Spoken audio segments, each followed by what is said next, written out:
There we are.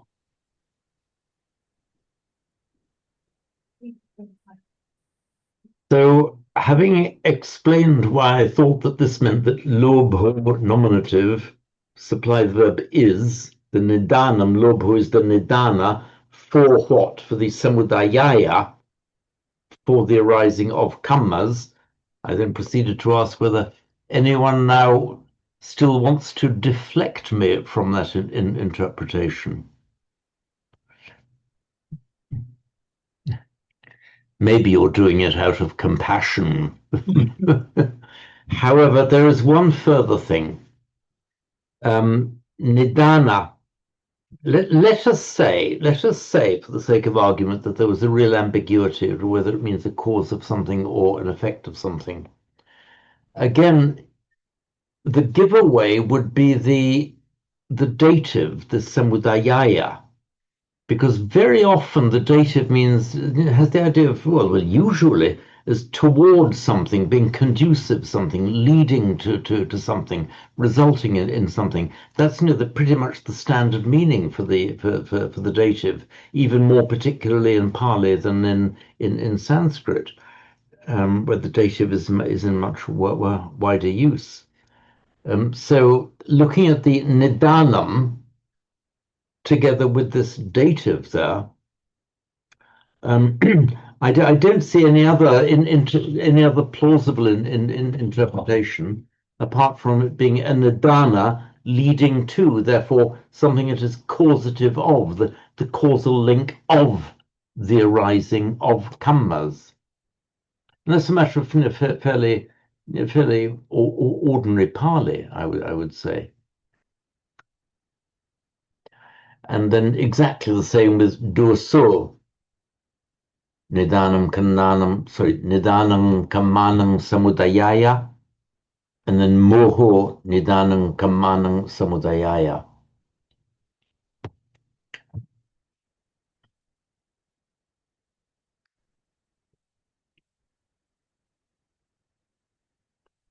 This word dosa, in Sanskrit there are two separate and distinguishable words, which are dvesha and dosha. Dvesha, from the root dvish, means hostility, enmity, and then by extension hatred. And dosha means a fault.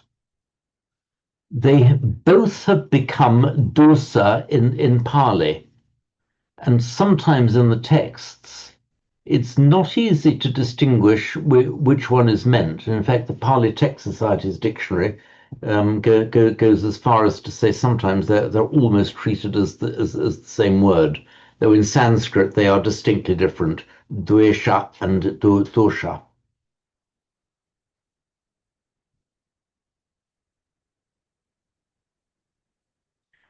So going on then to the Simon.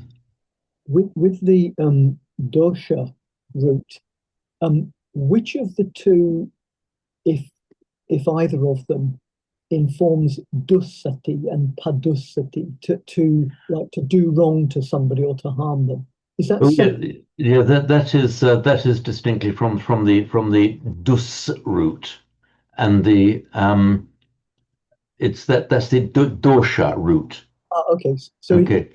Word. So in fact, the dosha, the root is dush, which is the same word as our prefix duh and dur, as in dukkha and so on. It's the same one, and it's the same one that's cognate with the Greek dys, the dys, as in dysphoria, dysfunctional, dyspepsia, something mean bad or wrong or not working properly.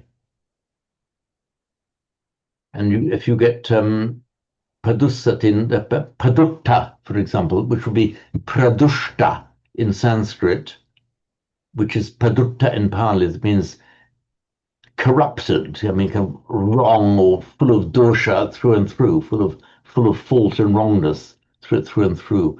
You can do something with a paduttena chittena, with a chitta, with a heart mind that is padutta, which we could translate there as corrupted. But the and let me just call up Monia Williams again. Sanskrit.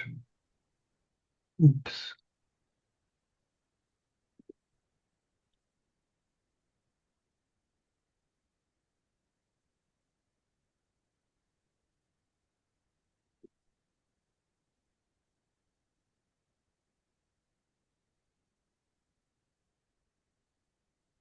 So just finding it on the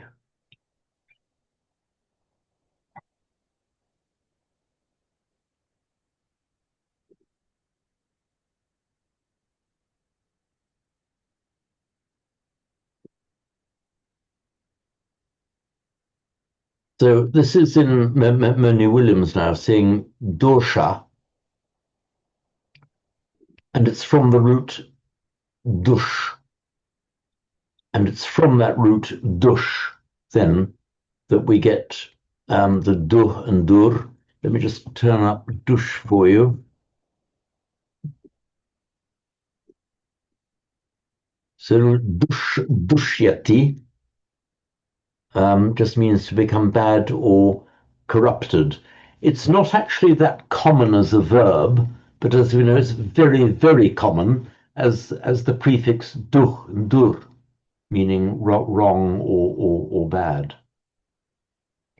Also, it has the meaning of difficult, from kara, doing, and dushkara, meaning bad of doing, namely difficult to do. It also has a privative meaning, without, as in, for example, if your bala means strength, if you're durbala, it just means, it doesn't mean bad strength, it just means without strength, means weak. But that is entirely different from the other root, sorry,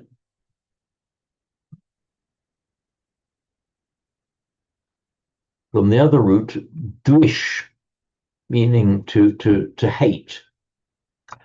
And that's the one that gives us, but by regular word formation, dvesha, hatred or hostility, and then, as I said, both become indistinguishable, formally indistinguishable, as dosa in Pali. In fact, I'll just call up dosa here.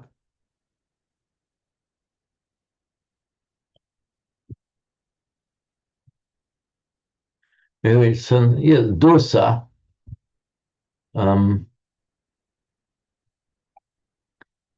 So it gives them as two different words, but Sanskrit dvesha, the second one, but very often not distinct in meaning from dosa. So it's an ambiguity that exists in Pali, but would not be capable of existing in Sanskrit.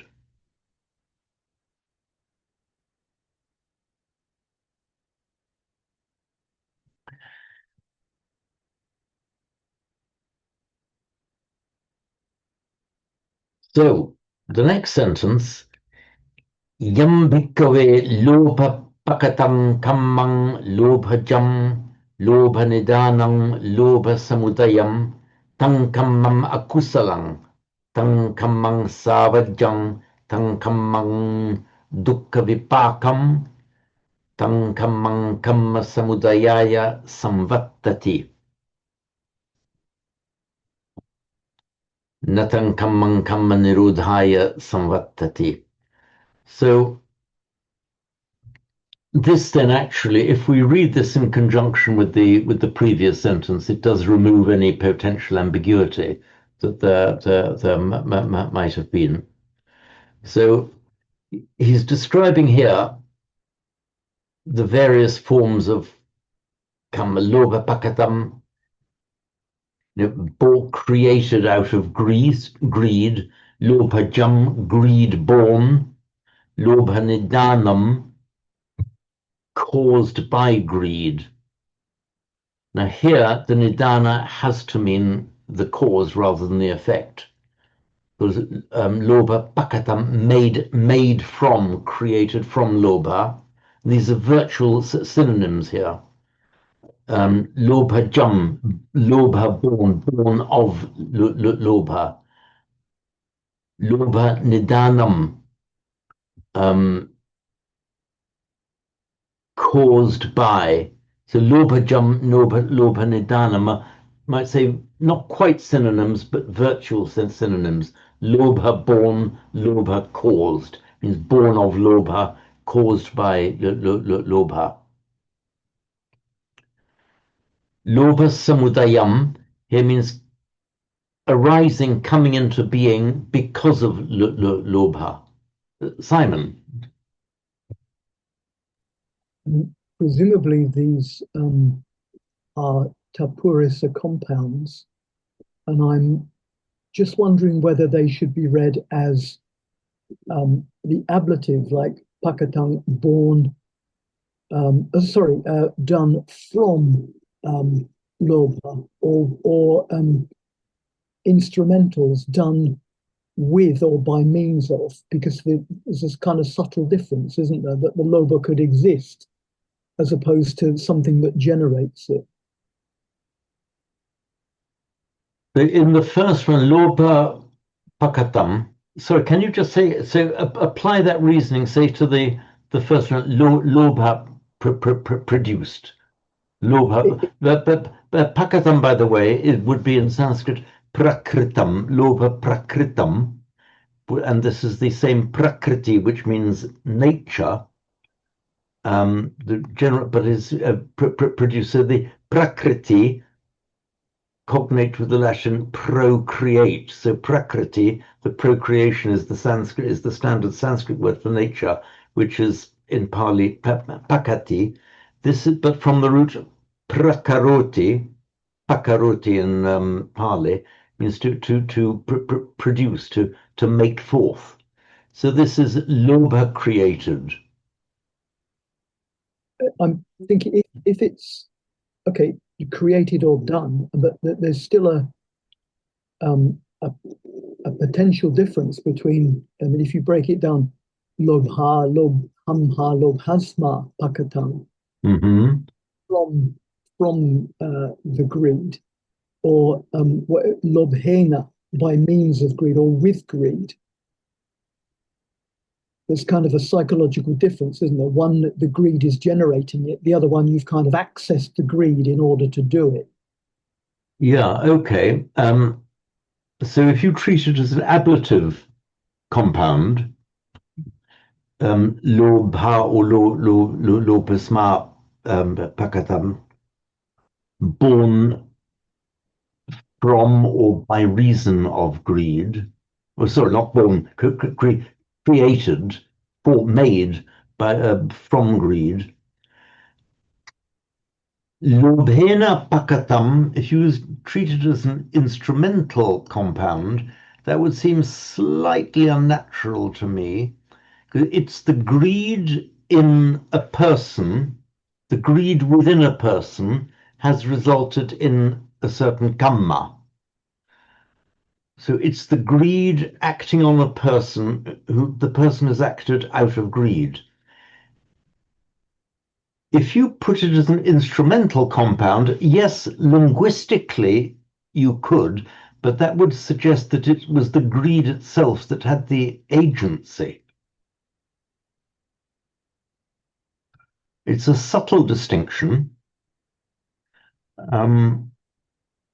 I think it would be more natural to me to treat it as an ablative compound, as it linguistically. Um, Linguistically, it's born by reason of greed, created by reason of greed. And here, lobhajam, born, so the suffix ja, from the root jan, to be born. Again, greed born from greed, born of greed. Lobhanidanam, having greed as its causative factor. I tend to the view that logically it has to be, we should treat this as an ablative compound, lobha pakatam or lopasma pakatam. Um, Also, lobha samudayam. The lobha, so to speak, has the same grammatical impact in all of these, roughly the same grammatical impact in all of these compounds. Namely, that lobha is given as the cause behind these things happening. So the cause behind it, born of it, created by reason of it.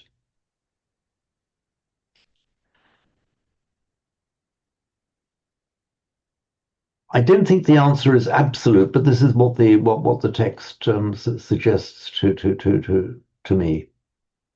I still think there's kind of a subtle difference between saying born from something as if that quality of lobha gives gives birth to it or gives rise to it or makes it done, and the instrumental which leaves open the possibility of autonomy and human agency, but you're just doing it with that. The ablative seems to be um, more causal in the sense that it's just the karma doing it as opposed to us doing it, which is a kind of doctrinal point. I mean, I'm happier with that, but I'm just wondering whether the grammar decides one way or another, but I don't think it does. Okay, so so the kamma Born of is pakatang. It is done. It is the kam, and the loba is like how is it done? Agreed. And lobhena pakatam. I think if you'd probably wanted to say if it were intended as an instrumental compound, I think it might be, again, it's just a sense of the language. It might be a bit unnatural not to use a full instrumental for it. I think it's a very subtle point, but Kind of a lawyer's point, isn't it? There's a slight difference, even if you were presenting a case to a jury, to say hmm. done from or out of malice, and it was done with malice. There's a slight difference in the level of autonomy you're attributing to the doer of the act. Yeah, I mean, I have in years past appeared in the Crown Court a sufficient number of times to know how you can go subtly massage people's understanding, jurors and judges, subtly massage people's understanding by, yes, he did it, but to the the far end, don't know what came over me, Your Honour. So. So yeah, there could be a subtle massaging of meaning here. Um, in the compound lobha there's just lobha born out of lobha. I don't think there's any argument here. I mean, this. I'm just going to put a hyphen there, by the way. I don't think there can be any argument on the lobha that it's born out of, as well. Lobha is if something, if the kamma is lobha born from lobha, like born of its mother. Its mother is lobha. Lobha nidanam is here clearly a possessive compound, a bahuvrihi compound, having loba as its nidana. So it's a different sort of compound. Loba samudayam is the same, having its origin, having lobha as its cause of arising.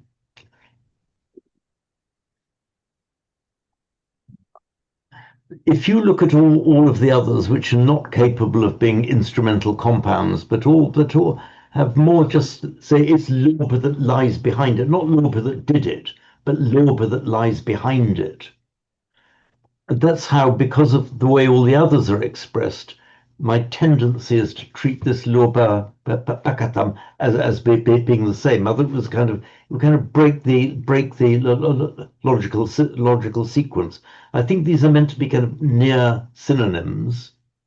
And if that is correct, which is a very common trope in Pali to have a series of near synonyms, then it would be an ablative compound lobha pakatam created or done out of lobha, rather than giving lobha the agency, which clearly it doesn't have in the others.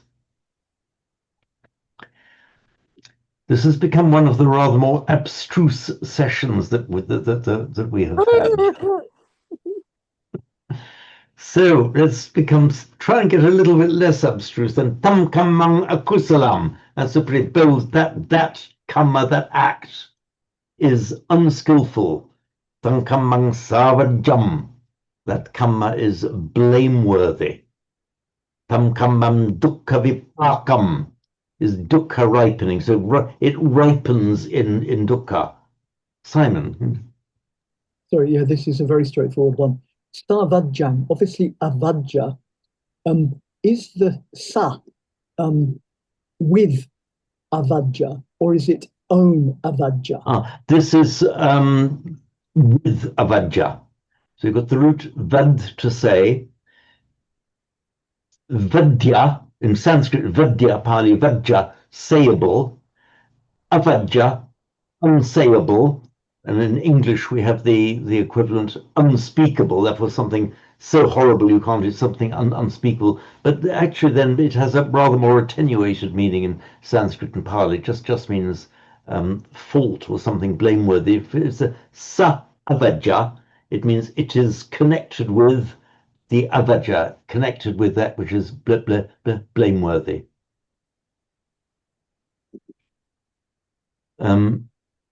Again, if it were Sanskrit, it would be completely unambiguous because the Sanskrit for self is swa, not sa, whereas in Pali they both become sa.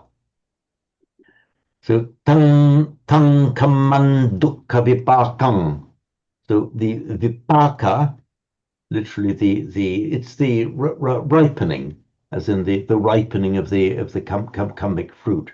So tang kamang dukkha vipakam. That such kamma, such an act, ripens in dukkha. How does that one work then? Because the other ones, tam kamang savajjam, this kamma is blameworthy, and but the next one is this kamma is dukkha vipakam. It's not the result of dukkha, and so it would have a different thing joining it, wouldn't it? Okay. Sorry. I interrupt you. Carry on until you finish, Simon. What were you about to tell me? You can. Dukkha vipakam is dukkha. I mean, this is quite a common compound adjective here. It means having dukkha as its ripening, dukkha ripening. So this kamma, every act will have a consequence, which is its ripening. So if it's having dukkha as its ripening or ripening in dukkha. That's the bit when you say having this kamma, all the rest are this kamma is the ripening of dukkha. No, it's not. No, it's not. This is an adjective describing kamma, and this is kamma, which is dukkha ripening. In other words, it has its a kamma has its ripening in dukkha. So dukkha vipakam is an adjective, and it's a possessive adjective, having dukkha as its vipaka. Got it. Okay. Are you convinced, Simon? Got it. Thank you. Okay. And then tam kamma samudayaya samvattati. Samvattati means to be conducive, to lead towards something, to be conducive to something. And you typically see samvattati with the dative, which we duly have here. So tankammang kamma samudayaya samvattati. So that act leads to the arising of kamma. So this is a slightly odd way of putting it. So the kamma leads to the arising of kamma. I think it has to be interpreted to mean this such an act that is, akusalam and savajam will lead to the arising of yet more kamma of the same type. So natang kammang kamma nirodhaya samvattati. So tang kammang, that kamma, na samvattati, does not lead to, is not conducive to the kamma nirodhaya, the cessation of kamma, in the sense of the cessation of the karmic effects.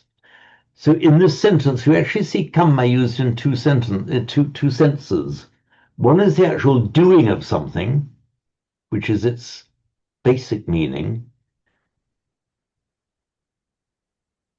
and the second meaning is what we think of in English as karma and instant karma, namely the effects, the ripening of the karma. So there's a linguistic ambiguity here, but I think it's logically clear that karma, in the sense of act, does not lead to the cessation of karma. In other words, being released out of the fetters of cause and effect. Simon. There's actually, I thought this was such an interesting passage because there's a big doctrinal point in here, which is everyone says that through good karma and its mundane right view, that you get to heaven, but it doesn't lead to nirodha, to the cessation of future karma. But this and the next passage says that that karma samvattati conduces to karma nirodha. Normally, people would argue against that, wouldn't they, and say that good karma leads to heaven, and then you fall from heaven, etc., etc. Mm-hmm. And supramundane right view to transcend that. But this is saying the opposite to that. I'm not quite sure to whom this sermon was delivered by the Buddha.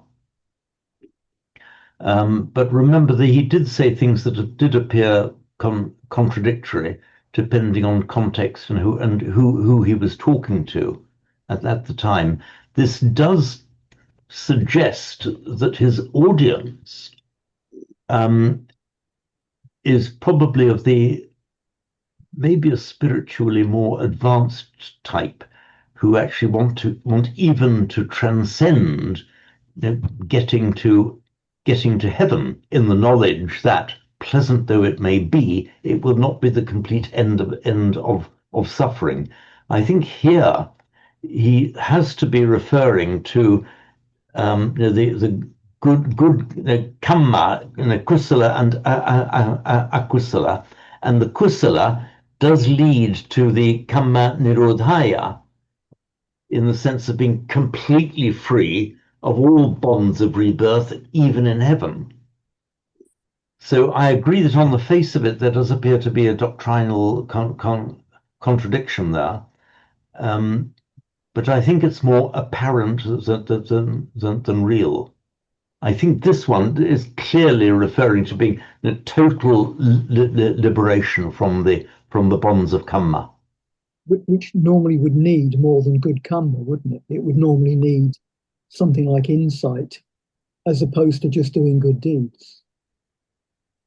Like kind of a building up merit in your cosmic bank account by giving dana to the monks. I agree with you. You do get large swathes of people all over the world, really, all over the Buddhist world, who do treat the doing of good deeds as kind of something that gets credited to your spiritual bank account, as it were. In fact, that is rather is an act of punya, you see.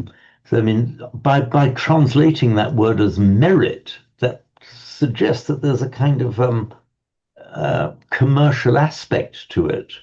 And the very word merere in Latin means to earn.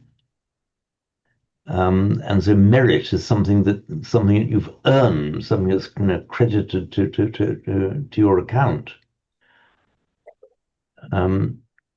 Whereas that's the normal, you might say, mundane translation of punya. But in fact, punya, I'm not sure if it's definitively established, but I think the better view is punya comes from the root pu, from which comes into Latin as purus, which we have in English as pure. So punya is not so much something that is a bit of earning that you do to gain something in your spiritual bank account, but it is an act of purification.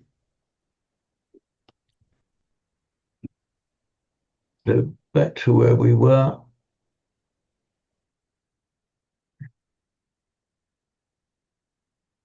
So yambikave loba pakadam. Sorry, here we were. Nothing kamman nirudhaya samvattati. So ignoring the doctrinal aspects for the moment. Please.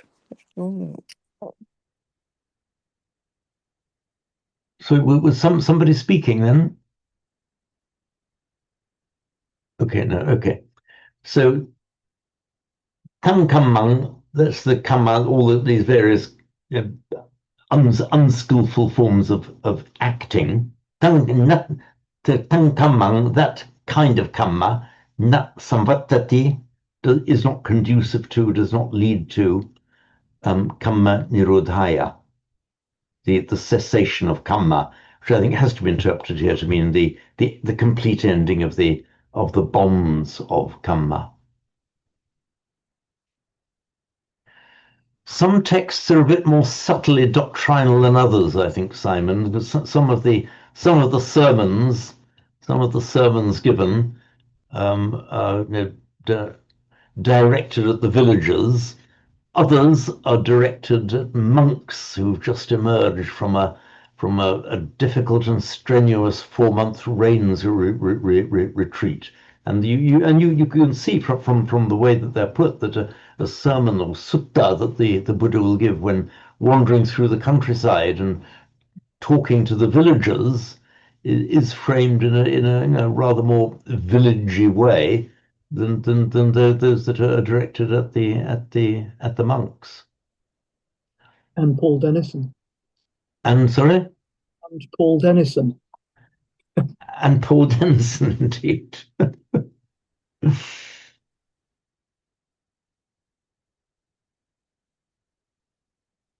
So were you talking of Paul Denison then as the giver or the receiver of the sermons? Either, really. Okay. I shall be seeing him on Sunday morning. Would you like me to repeat? But you can ask him. So, oops. So from the purely linguistic rather than doctrinal point of view then, before we move on, were there any questions or comments arising out of this paragraph? I'll just read it through slowly once more and then raise any questions. So Yam bhikkhave lobha pakatang kammang lobhajang lobhanidanang lobhasamudayang tang kammang akusalang tang kammang savajang tam kammang dukkha vipakang tang kammang kamma samudayaya samvattati natang kammang kamma nirodhaya samvattati.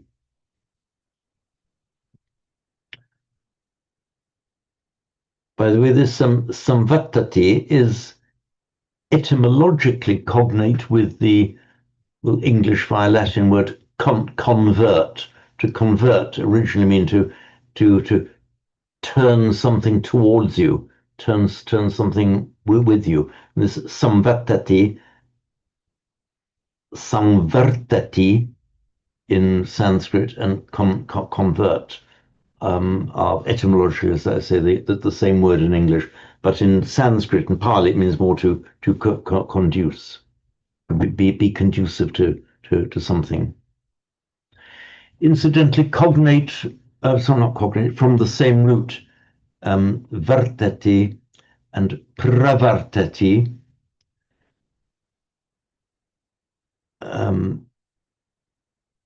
From that root vrit, we have in Latin vert, you have revert, invert, convert, divert, and so on. In Sanskrit, you have that same root with the prefix pra, which we don't have in Latin provert. But you know, the turning, the setting in motion of the wheel of the law, which in Pali is Dhamma Chakkapavatana Sutta, would in Sanskrit be Dharma Chakra Pravartana Sutta. So listen to the Pravartana, the turning forward, setting in motion. So it's a pity that we don't have the word to provert in Latin, but you can kind of invent it and roughly know what it means. If you revert, turn back, divert, turn aside, provert, turn forwards.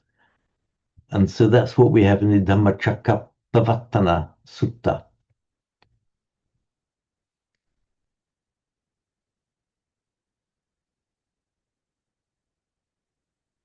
So any more on this before we move on?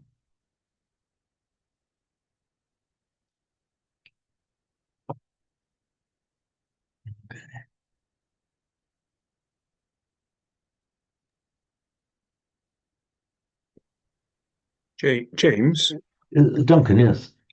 could I make a plea for a bit of grammar, please? Let's do a bit of grammar. But we'd have got to the grammar by now had it not been for the technical problems we had in the first half, which incidentally seem to have totally vanished. Have I frozen at all in the fine? So it was a temporary glitch, happily. So what we'll do then, get out your Garen Karunatillaka books. And I'm also going to see whether my iPad now is going to cooperate. Let me.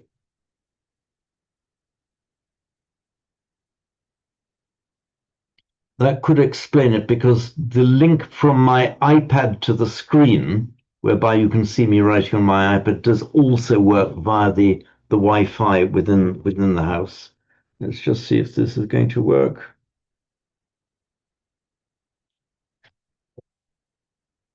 Really with you.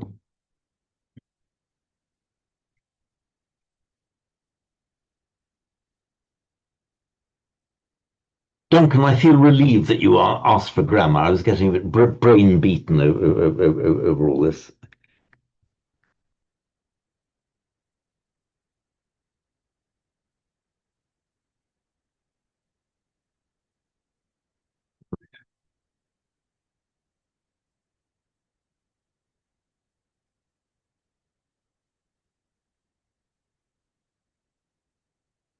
There we are. Okay. iPad linked. It must clearly have been the Wi-Fi problems. As I said, the Wi-Fi within the house it's the system that the iPad uses to be reflected in screen.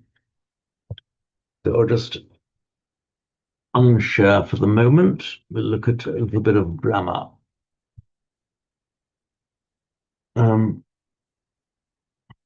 Oh, hang on, sorry, stop share. There we are. The screen should have stopped sharing now, has it? Yep. It has, okay. can you see shared screen at all? Or was it just me now? You can see it. Yeah. No, you can't. Okay, good. You're not meant to. Fine. So we're looking at verb forms, the infinitive in tum.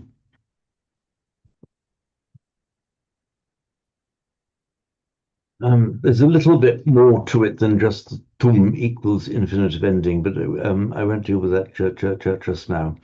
You'll see on page, we're looking at page 22 of the Ger and Karanatilika grammar, that this ending tum, which is exactly the same as in classical Sanskrit. If you see a tum at the end, a root plus tum, that almost invariably indicates that it's an infinitive.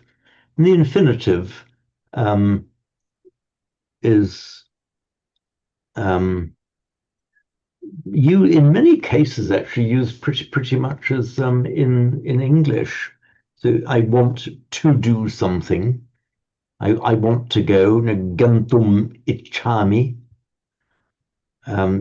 You're going. The example is given near the top of the next page, 23. I'm going to see the Buddha. So the infinitive in Pali would be used in exactly the same way as the infinitive in English here. Buddham datum gacchami. So as often, by far the majority, maybe all cases, for all I know, but certainly the great majority of cases where you see something that's clearly a verb and ends in a tum, you can treat it as being an infinitive, and the infinitive, as I say, used pretty much in English for wanting, the purpose, and that kind of thing.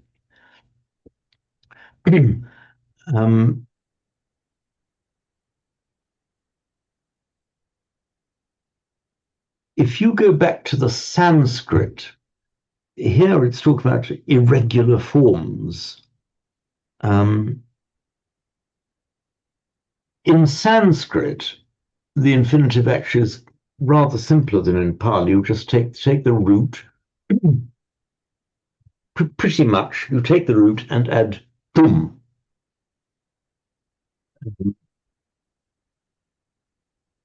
Let me just now call up screen share again. Okay, is the iPad shared now? Yep. Okay, right. So let's look at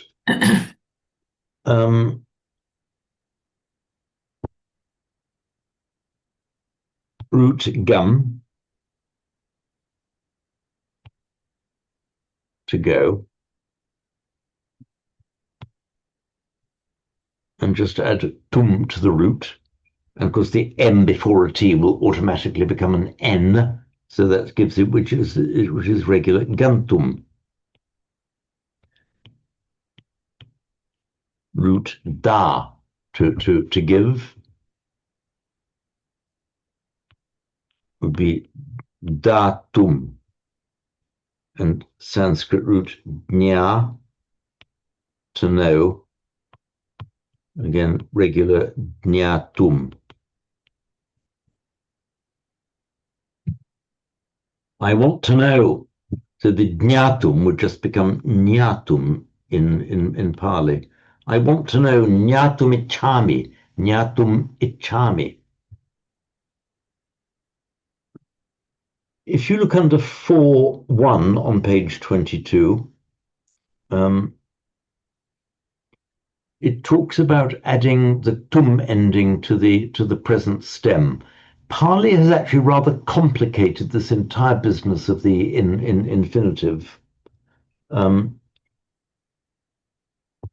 As we know, and I'll explain why it's become a little bit more complicated in Pali. As we know, this root gum, meaning to go, slightly irregular because it makes its present tense in a gach. So gachami, I go. Not gamami, but gachami. which, buddhang saranang gacchami, from the root gum. It very frequently happens in Pali that you can form an infinitive regularly in the same way as Sanskrit, gam gantum, but you can also form it off the present stem. Okay. So in Pali, with an inserted E. So in Pali, you can have both gantum and gachitum. Gachitum, this is an additional complication that Pali adds. Gachitum would not be permissible in Sanskrit, and the form doesn't exist in Sanskrit. Sanskrit is just gantum. If you look down to 413, where it says irregular, there's some irregular formations are, and it gives a list of what it says irregular for formations.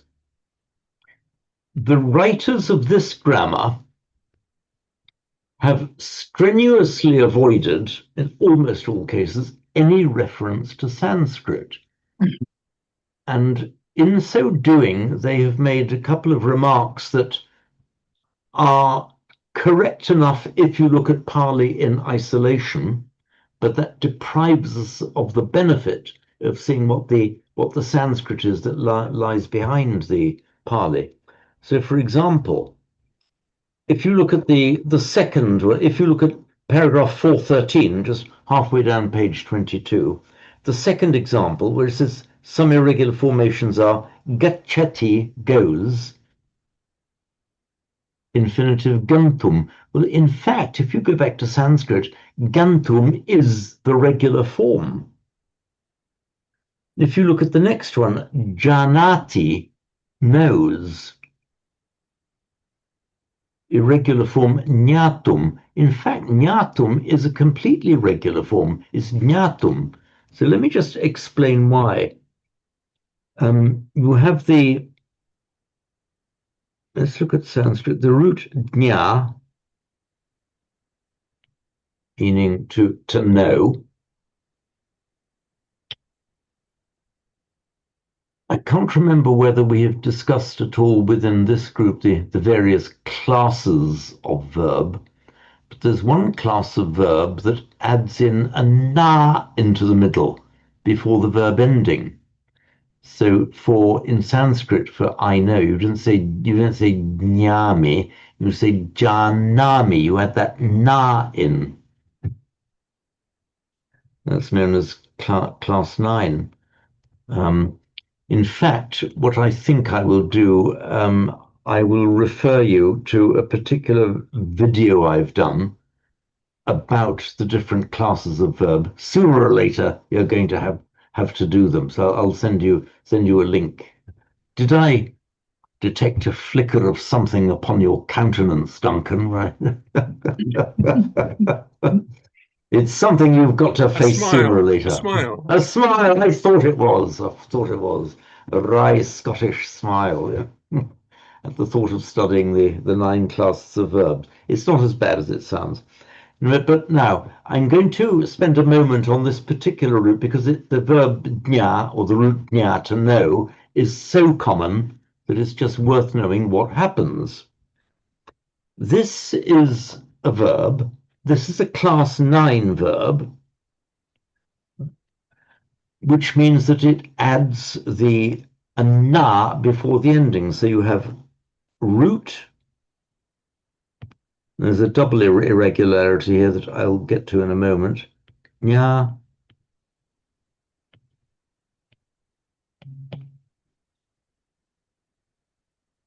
Now, if it were a completely regular class 9 verb, it would be jnanami. What actually happens is slightly irregularly, and this is the only irregular part of it, the jna at the beginning just becomes a j. So it becomes janami. So from the root jna, janami. Now in Pali, this jna appears, as it always does, without the j. So it's just sorry, iPad's going funny now. Jna, sorry. Oh, Not a good technology day today. There we are, that's better. Nya in Pali. But the Pali exactly reflects the Sanskrit. In fact, Janami, I know, are the same in Sanskrit and Pali. So this explains that, barring the fact that the initial nya becomes the j in the present tense, janami, barring that one exception, is a regular class 9 verb, root plus na plus verb ending. Nya na mi becomes janami. The infinitive in Sanskrit is entirely regular, root nya plus tum. The infinitive in Pali exactly follows that model, nyatum. So they're both regular infinitives. Now, if you look at paragraph 413, some irregular formations are, and the third one down, it says janati, knows, and then it describes nyatum as an irregular formation. Well, if you widen your view, if you just look exclusively at Pali without the historical reasons for what Pali is, it looks like an irregular formation. In fact, it's entirely regular for the reasons I've just explained. Nyatum, nyatum. This is a little bit of a contortion that the writers of this grammar have done. What they've written is not wrong. I mean, janati knows, infinitive nyatum, perfectly correct. But they've strenuously avoided delving back into Sanskrit. And this actually, what they've written here, highlights what I regard as the need to go into a bit of Sanskrit just to understand what Pali is. And the next one, titati, remains, or literally stands. We've got the root sta, which then turns up, as we would expect in Pali, as ta or ta. It makes its present tense with a partial reduplication. It's not exactly irregular in Sanskrit, but it's a subclass. So in Sanskrit, he, she, or it stands is tishtati. It's a subclass with a partial reduplication. And it's tishtati that becomes, as we would expect, titati in Pali, stands or stops or stays. In fact, it's no coincidence that three words I've just used, stand, stop, and stay, are all from that sta root, meaning to stand, to be still. So you can see the connection, stand, stop, stay. There's an overlap in meaning there. It's from that same root. So it goes on to say, however, in this grammar, that the tatum is an irregular formation. Well, not quite if you go back to Sanskrit, because the Sanskrit infinitive from sta is regular. Statum, to stand, from which you get entirely regularly in Pali tatum. So these forms in Pali, tatum, nyatum, gantum, if you go back to Sanskrit, they're completely explicable and regular.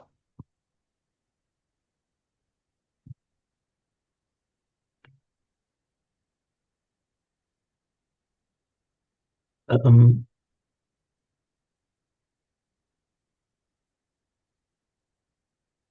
if you then look to item number 6, deti or dadati, dadati is the more common one, meaning gives. Well, in Sanskrit, the root da, it's part of one of the class that has a reduplication. So dadati, he gives, which you can also have in Pali. But make now, in Sanskrit, make the infinitive in a regular manner from the Pali. Root. You have datum, which incidentally is exactly the same way as the past participle is formed in Latin. Is datus, from which we get the word data, things given. You know, the facts that are presented to you are your data, literally things given. And in Pali, it's exactly the same word, datum. So these various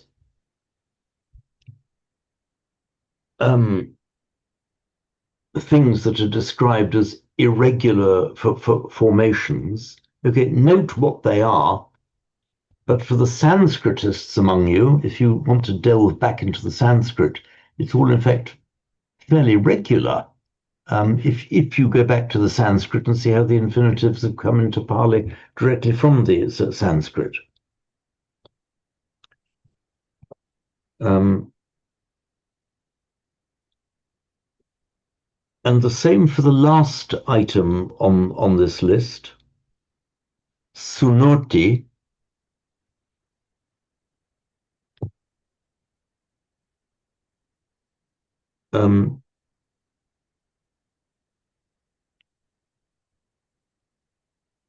It's from the root shru,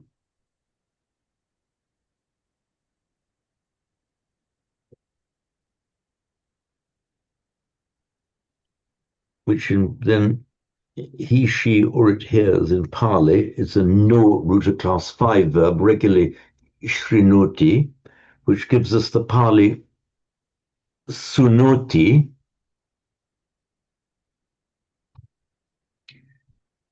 But the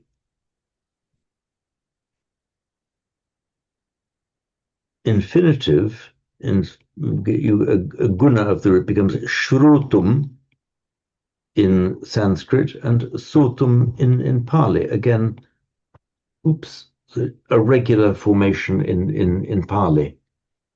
Incidentally, from this root shru, you get the past participle shruta, heard, and in Pali the shruta becomes sutta, with a single T, and which is the very common phrase, evam me suttam, thus by me heard, thus have I heard.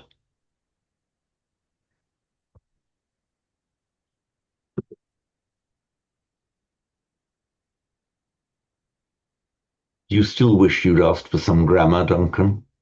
Okay. We will revert to this. I know that this is all a bit much to take in all at once. We'll just look at the uses of the infinitive here. Fortunately, that's much easier. So there's several uses, two of which are given here. So buddhang dattung gacchami. I'm going to see the Buddha. Or that is, for the purpose of seeing the Buddha, but idiomatically it's expressed in exactly the same way in Sanskrit and Pali and in English.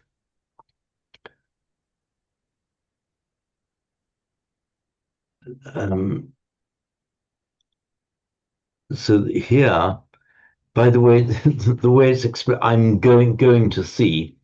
That's slightly ambiguous in English. It could mean one way of expressing I'm going to see means I will be seeing, and I'm going to see. Where are you going? I'm going on my way to see the Buddha. That's the meaning it has here. You're going somewhere. For what purpose are you going? I'm going for the purpose of seeing the Buddha. Is what it means here. Not I'm going to in the sense of I will be in the near future. In the next one, dependent on an adjective like bhabba, we had in the first reading, we had the word bhabba in Sanskrit, bhavya, meaning capable of doing something. So in English, you would say capable of doing something. In Sanskrit and Pali, you would say capable to do something. So you'd use the infinitive there. So papaniko abhabho anadhigatam bhogam adhigantum. So a merchant is incompetent to or incapable of acquiring wealth that has not been acquired. So although the infinitive is an invariable form of the verb, the text goes on to tell us at 425, that it can take an object like any other verb. Exactly the same as I see the Buddha, I am going to see the Buddha. The infinitive may take the same objects with which that verb can occur in an independent sentence. Basically, it just means the infinitive is for the purpose of taking a direct object in the accusative. It's the same as any other verb, basically. And their cases remain the same. It says the subject is always the same, is almost always the same as that of the main verb. Yes, I want to do something. The subject, if you say, I want to know these facts. The subject of the verb want is I want. And to know, the knower will also be I, like I want to know. I am going to do a certain act. All it's saying is that rather the same as in English, the implied subject of the infinitive is the implied same as the implied subject of the main verb. If it's not expressed in English, we can have a different subject. But I want you to know. Yeah. I want to know is I'm the one who's going to be knowing. But I want you to know is the desire that I have is that you should know. I want you to know. But this way of putting it doesn't exist in Sanskrit and Pali. The infinitive would tend to refer to always refer back to the person who's doing the wanting or the acting or the going.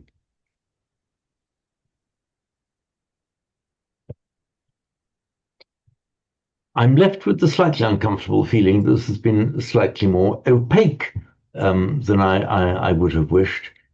It won't always be like that. Sometimes you can't avoid a little bit of opacity. So what we'll do then, we've come to nearly 9:20. So I shall love you and leave you and see you again on, well, some of you hopefully on Tuesday. Yeah. Yeah. So what we could do then is we can chant the blessing then and resume next time round. Okay. Bhavatu sabba mangalang rakhantu sabba devata sabba buddhanubhavena sada suti bhavantu te. Bhavatu sabba mangalang rakhantu sabba devata sabba dhammanubhavena sada suti bhavantu te. Bhavatu sabba mangalang rakhantu sabba devata sabba sanghanu bhavena sada suti bhavantu te. Sadhu, sadhu, sadhu. Good. Okay, thank you for being with me, and Thank you. see you next time round. Thank you then. Bye. Thank you so much. Thank you. Bye. Thank you. Bye.